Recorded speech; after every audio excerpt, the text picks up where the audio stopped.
Bonjour, alors dans cette vidéo, on va définir la déflexion magnétique. Alors, un faisceau de particules identiques de charge Q et de masse M pénètre en haut dans une région de largeur L minuscule, Rn, un champ magnétique uniforme B. Il dirige suivant OA, voir le figure. Le figure là.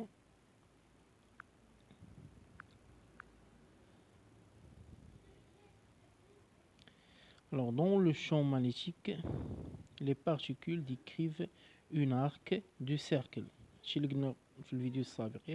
de rayon R et sortent du champ sortent du champ au point S. À partir de ce point, leur mouvement est alors rectiligne uniforme selon la tangente IS. À la trajectoire circulaire, elle arrive en A' sur l'écran E, perpendiculaire à OA, et situé à la distance L majuscule du point O. Alors, on définit la déflexion magnétique, c'est le grandeur dm est égal à A'. Donc, dm est égal à la distance A'. Alors, avant de donner l'expression de dm, on va donner l'expression de rayon R. Alors, déjà, شفنا في الفيديو اللي قبل واحد الفيسون دي شارج اللي دخلت واحد لو شون مانيتيك يونيفورم.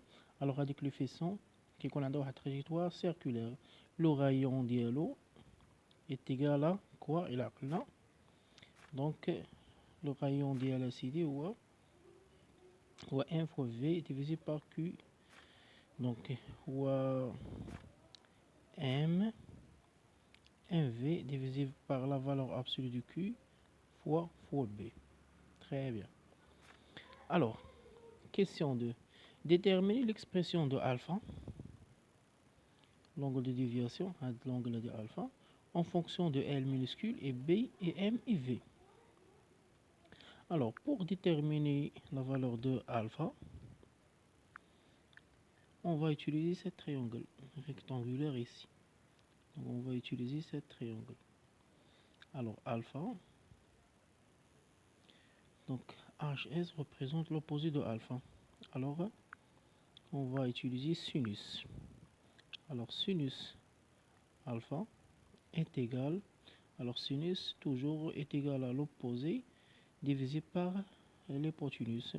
Donc l'opposé c'est HS divisé par l'hypoténuse R. Donc HS divisé par l'hypoténuse R. Très bien. Donc HS c'est la distance L. Donc HS il y a de la distance L. Donc L divisé par R. Au R déjà, on a l'expression de l'IA. Donc M fois V divisé par la valeur absolue du Q fois P.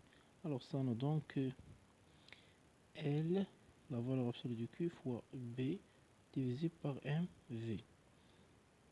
Ok. Donc puisque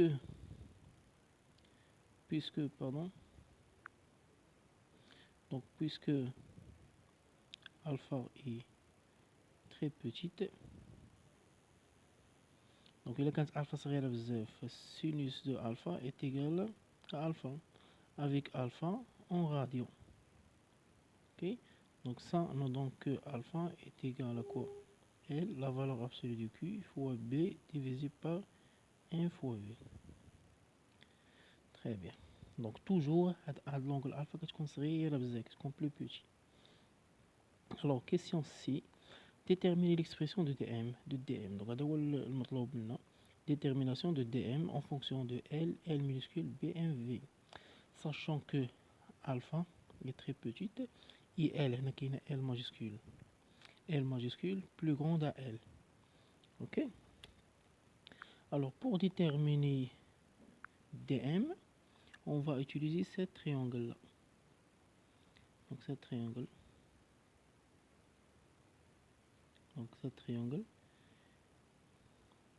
Alors dm représente l'angle pardon, l'opposé.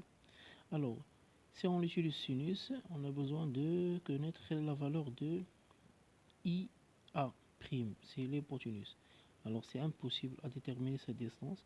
Alors, on va utiliser la distance IA, qui représente l'adjacent. Alors, pour déterminer l'opposé et l'adjacent, on va utiliser tangente.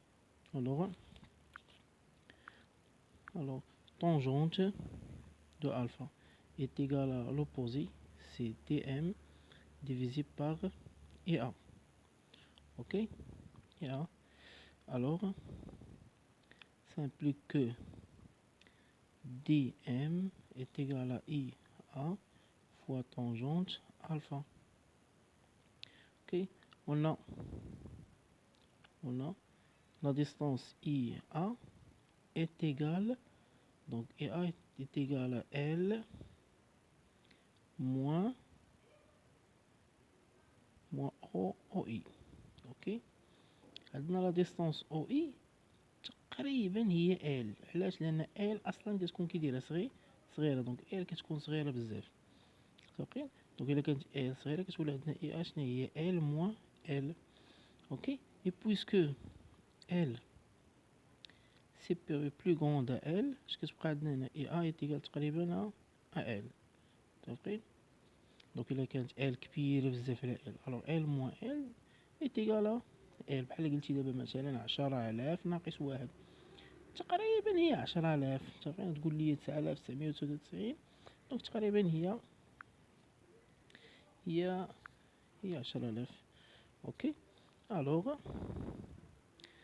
دي ام باردون، الوغ دي ام est égal à L fois tangente alpha.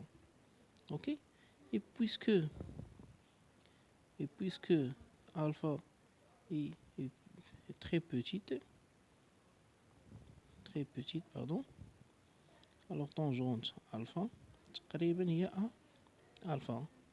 Donc ça nous donne que dm est égal à quoi? Est égal à L fois alpha. Ça fait donc dm est égal à L fois alpha. À partir de cette relation et cette relation, donc à partir de 1 et 2, donc à partir de 1 et 2, on a dm est égal à quoi? Est égal à L, ou alpha on va le remplacer par cette expression. Donc je vais donner L fois la valeur absolue de Q fois B divisé par MV. Alors c'est ça l'expression de dm.